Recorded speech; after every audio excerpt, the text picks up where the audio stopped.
کہہ رہے تھے کہ جو کوئی یہ کہے گا کہ رسول اللہ فوت ہو گئے ہیں اس کا سر اڑا دوں گا۔ لہذا ابوبکر صدیق کو اندیشہ ہوا کہ یہاں بھی کہیں فرط جوش اور وفور غم میں کوئی اسی قسم کی بات نہ کہہ گزرے، لہذا انہوں نے خود مجمع کو مخاطب فرما کر تقریر شروع کی اور اسی کی ضرورت تھی۔ چنانچہ انہوں نے فرمایا، اول مہاجرین امراء ہوں گے اور انصار وزراء۔ آپ کی تقریر سن کر سیدنا حباب بن المنذر بن الجموع نے فرمایا کہ مناسب یہ معلوم ہوتا ہے کہ ایک امیر ہم میں سے ہو اور ایک تم میں سے ہو۔ سیدنا عمر فاروق نے حباب انصاری کو جواب دیا کہ تم کو خوب یاد ہوگا کہ رسول اللہ نے مہاجرین کو وصیت کی ہے کہ انصار کے ساتھ نیک سلوک کرنا، انصار کو وصیت نہیں کی کہ مہاجرین کے ساتھ رعایت کا برتاؤ کرنا۔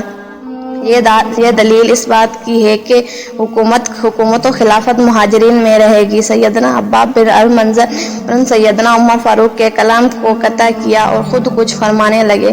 نتیجہ یہ ہوا کہ سیدنا عمر فاروق اور سیدنا حباب دونوں زور زور سے باتیں کرنے لگے۔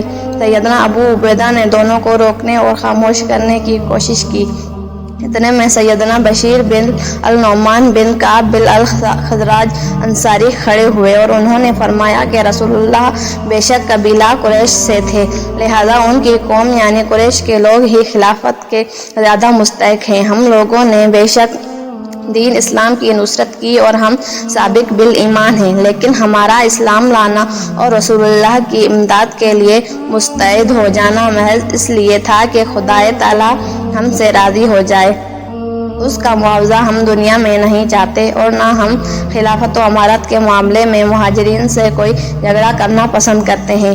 حباب بن المنذر نے کہا کہ بشیر، تو نے اس وقت بڑی بزدلی کی بات کہی اور بنے بنائے کام کو بگاڑنا چاہا ہے۔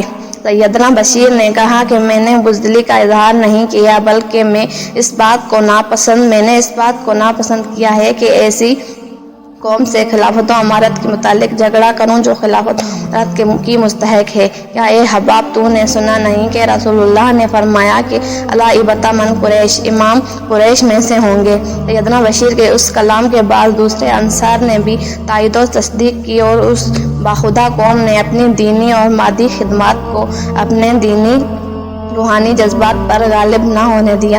سیدنا حباب بن المنذر بھی یہ باتیں سن کر خاموش ہو گئے اور انہوں نے فوراً اپنی رائے تبدیل کر لی۔ ان کے خاموش ہوتے ہی ایک وقت تمام مجمع پر سکون و خاموشی طاری ہو گئی اور خلافت کے متعلق مہاجرین اور انصار کا نزاع یکایک دور ہو گیا۔ اب سیدنا ابوبکر صدیق رضی اللہ تعالیٰ عنہ نے فرمایا کہ یہ عمر رضی اللہ تعالیٰ عنہ اور ابو عبیدہ موجود ہیں، تم ان دونوں میں سے ایک کو پسند کر لو۔ سیدنا ابو عبیدہ اور سیدنا عمر نے کہا کہ نہیں، سیدنا ابوبکر صدیق مہاجرین میں سب سے افضل ہیں، یہ غار میں رسول اللہ کے رفیق تھے، نماز کی امامت کرانے میں رسول اللہ نے ان کو اپنا قائم مقام بنایا، حالانکہ نماز امور دین میں سب سے افضل شے ہے، بس سیدنا ابوبکر صدیق کے ہوتے ہوئے کوئی دوسرا خلافت و امارت کا مستحق نہیں ہو سکتا۔ یہ فرمانے کے بعد سب سے پہلے سیدنا عمر فاروق نے سیدنا ابوبکر صدیق کے ہاتھ پر بیعت کی اور ان کے بعد سیدنا ابو عبیدہ اور سیدنا بشیر بن سعد انصاری نے بیعت کی اور ان کے بعد چاروں طرف سے لوگ بیعت کے لیے ٹوٹ پڑے۔ یہ خبر باہر پہنچی تو لوگ سنتے ہی دوڑ پڑے۔ تمام مہاجرین و انصار نے سیدنا ابوبکر صدیق کے ہاتھ پر بالاختلاف متفقہ طور پر بیعت کر لی۔ انصار میں سے صرف سیدنا سعد بن عبادہ نے اور مہاجرین میں سے ان لوگوں نے جو تہجید و تکفین کے کام میں مصروف تھے اس وقت ثقیفہ بنو ساعدہ میں بیعت نہیں کی۔ سیدنا سعد نے تھوڑی دیر بعد اسی روز سیدنا ابوبکر صدیق کے ہاتھ پر بیعت کر لی۔ سیدنا علی اور سیدنا زبیر و طلحہ نے مہاجرین میں سے 40 روز تک محض اس شکایت کی بنا پر بیعت نہیں کی کہ ثقیفہ بنو ساعدہ کی بیعت میں ہم کو کیوں شریک مشورہ نہیں کیا گیا۔ سیدنا علی ایک دن سیدنا ابوبکر صدیق کے پاس آئے اور کہا کہ میں آپ کی فضیلت و استحقاق خلافت کا منکر نہیں ہوں، لیکن شکایت یہ ہے کہ ہم رسول اللہ کے قریبی رشتہ دار ہیں آپ نے سقیفہ بنو ساعدہ میں ہم سے مشورہ کیے بغیر کیوں لوگوں سے بیعت کی؟ آپ اگر ہم کو وہاں بلوا لیتے تو ہم سب سے پہلے آپ کے ہاتھ پر بیعت کرتے۔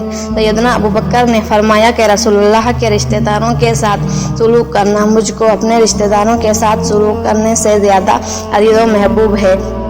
میں سقیفہ میں بیعت لینے کی غرض سے نہیں گیا تھا، بلکہ مہاجرین و انصار کا نزاع کا رفع کرنا نہایت ضروری تھا۔